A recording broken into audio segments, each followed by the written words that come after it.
you do? Did you leave Mick and Polly at home today?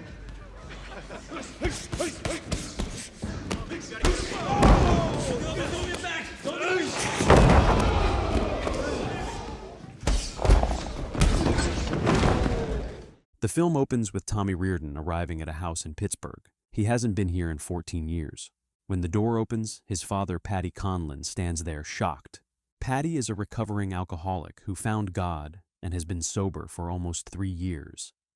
He's genuinely happy to see his son. Tommy? But Tommy looks at him with cold, dead eyes. "You were supposed to be in church," Tommy says flatly. The last time Tommy saw his father, Paddy was a violent drunk who destroyed their family. Tommy ran away with his dying mother when he was just a kid. He had to watch her die without his father there. He never forgave Paddy for what he did to them, for the abuse, for the drinking, for abandoning them when they needed him most. When I got sober, I hired a man to find you. Paddy tries to reconnect. He's changed. He's sober. He's found faith. He even has Moby Dick on audiobook, playing a symbol of his own journey toward redemption. I'm sorry, Tommy. But Tommy shuts him down immediately. "Whatever you're selling, I'm not buying." That night, Tommy listens to Moby Dick with his father in uncomfortable silence. It's the only thing they can do together without fighting. The next day, Tommy walks into a local gym. There's a professional fighter named Mad Dog Grimes training hard. He's one of the best middleweights in the world, arrogant, brutal, and absolutely dominant. Mad Dog is beating up every sparring partner until no one is left standing. The coach is frustrated trying to find someone else who can last more than 2 rounds. Tommy volunteers. I'll fight him. The coach dismisses him immediately. You look like a nobody." But when no one else steps up, he reluctantly agrees. They get in the ring. The coach gives Tommy one warning. "This guy is a professional. Be careful." The bell rings. Tommy rushes forward and knocks out Mad Dog in less than 30 seconds. One punch. Mad Dog is unconscious before he hits the mat. The entire gym is silent. The coach is speechless. "Who the hell are you?" Someone films it on their phone. By the next morning, the video goes viral across the internet. Who is this guy? Tommy learns about Sparta, a winner-takes-all MMA tournament with the biggest purse in history, $5 million. The tournament is invite-only. Only the 16 best fighters in the world qualify. But after his video goes viral, Tommy gets an invitation. He goes back to his father and makes him an offer. There's this tournament. "Train me for Sparta, but don't try to fix us. Don't try to be my dad. Just train me. That's it." And I'm gonna need a trainer. Paddy, desperate for any connection with his son, agrees. He begins working with Tommy every single day in the gym, teaching him technique, strategy, and mental toughness. Paddy's experience as a fighter comes back to him. For a brief moment, it feels like they might actually repair their broken relationship through the art of fighting. Meanwhile, across town in Philadelphia lives Brendan Conlon. Brendan is Tommy's older brother. He's a high school physics teacher with a wife named Tess and 2 young daughters. He's also completely broke. Years ago, Brendan had to refinance his house to pay for his youngest daughter's open heart surgery. Now the bank is foreclosing. He's about to lose everything. To make extra money, Brendan starts fighting again in underground parking lot brawls. He used to be an MMA fighter years ago, before he became a teacher. He was good, really good, but he gave it up to have a stable life for his family. Now, with no other options, he's back in the cage fighting for cash. One night, a student films him, and the video spreads. The school board finds out. They call him in for a meeting. Brendan tries to explain. "I'm trying to save my house. I'm trying to provide for my family." They don't care. They suspend him without pay. Now Brendan has no income, and his house is days away from being taken by the bank. He goes to his old friend Frank Campana, who owns a gym, and begs him to train him. Frank is hesitant. He saw Brendan get badly injured years ago and doesn't want to see it happen again. But Brendan convinces him, "I have to do this, Frank. For my family. I don't have a choice anymore." Frank agrees, and Brendan starts training hard for local fights. Within weeks, Brendan is dominating every opponent he faces. He's not a knockout artist like his brother. He uses Brazilian jiu-jitsu technical, patient, relentless to force submissions. He's not the strongest or fastest, but he's smart, and he absolutely refuses to quit. When Frank's top fighter gets injured in a training accident before Sparta, Brendan makes a bold request. Let me take his spot. Frank is against it. Sparta is the big leagues, Brendan. You'll be fighting killers, men who have spent their entire lives perfecting combat. But he sees the desperation in Brendan's eyes. He knows Brendan has no other way to save his family. He agrees to talk to the Sparta organizers.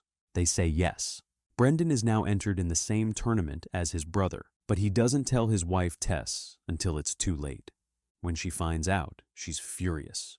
She refuses to watch him fight.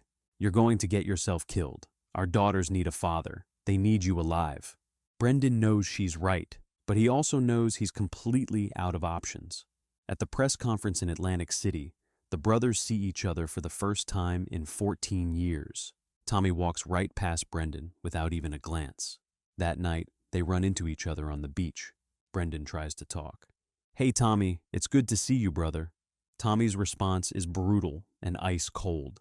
Whatever lies you're about to tell yourself, save it. You had a choice back then. You chose her over Mom. He's referring to Tess. You chose the old man and the girl. When their mother was dying, Brendan stayed with his girlfriend instead of running away with Tommy and their mother. Tommy has never forgiven him for that choice. Mom died alone because of you. You weren't there. I was. Brendan tries to explain, but Tommy walks away into the darkness. Before the tournament starts, a video surfaces online. Tommy saved a fellow Marine named Manny in Iraq by ripping the hatch off a sinking tank and pulling him out before he drowned. The media calls him a war hero. The Marines celebrate him. Fans chant his name at press events. But then his military records are leaked to the press. Tommy deserted the military after his entire unit was killed in a friendly firebombing. Manny, his best friend, was one of them. He's AWOL. The military police agree to wait until after the tournament to arrest him. Now, everyone knows Tommy's secret. He's fighting to win $5 million for Pilar, the widow of Manny. It's not about glory or fame. It's about guilt.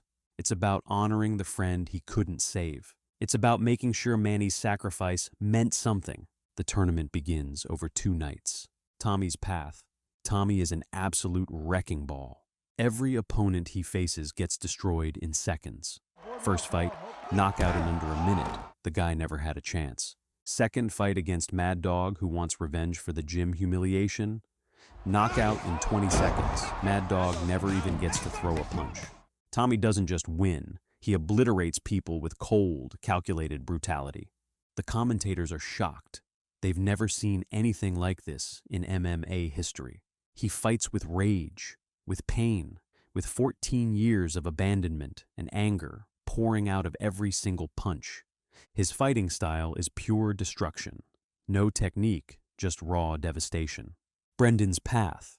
Brendan's fights are completely different. He's smaller, slower. He gets beaten down badly in every single match. His first opponent dominates him for 2 rounds. Brendan's face is bloody. His body is battered. His ribs are cracked.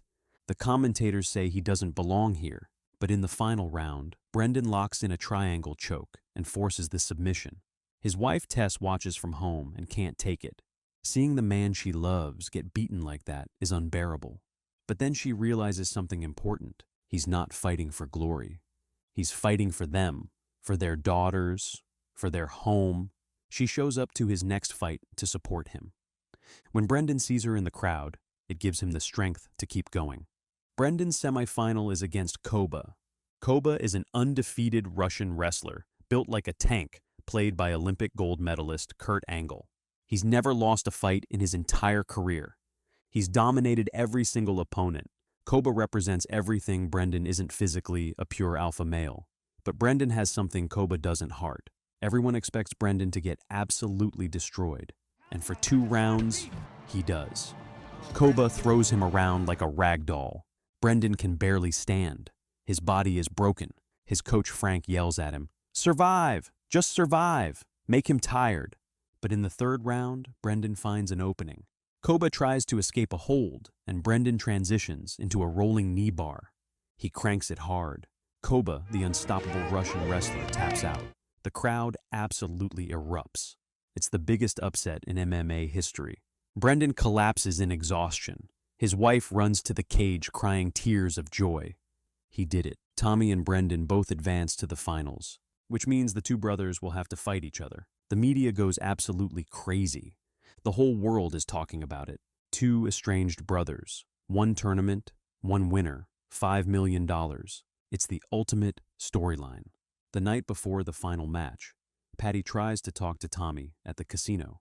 He wants to reconcile. He wants to tell Tommy he's proud of him. I'm proud of you, Tommy. He wants to say all the things he should have said 14 years ago. But Tommy explodes with fury. You think just because you're sober now everything is magically fine? You think I forgot what you did to us, what you did to Mom? Mom is dead because of you. Manny is dead because of you. Everyone I ever loved is gone, and you're still here. No, it's too late now. Everything was already happening. Patty is completely shattered. He tries to reach out, but Tommy pushes him away violently. Don't call me son. You lost that right a long time ago. That night, alone in his hotel room, Patty relapses. He buys a bottle of whiskey, then another. He drinks himself into unconsciousness. Tommy finds him the next morning passed out on the floor, surrounded by empty bottles. For a moment, Tommy just stands there looking at his broken father. He could leave. He could let his father destroy himself. But instead, he helps him. He carries Patty to the bed. He takes off his shoes. He pulls a blanket over him. He doesn't yell. He doesn't scream. He doesn't judge. He just sits there and listens to Moby Dick on the audiobook player like they used to. For the first time, Tommy sees his father as human, broken, weak, struggling with his own demons, just like Tommy is. It doesn't fix anything between them, but something shifts in Tommy's heart. He realizes his father is also a prisoner of his past.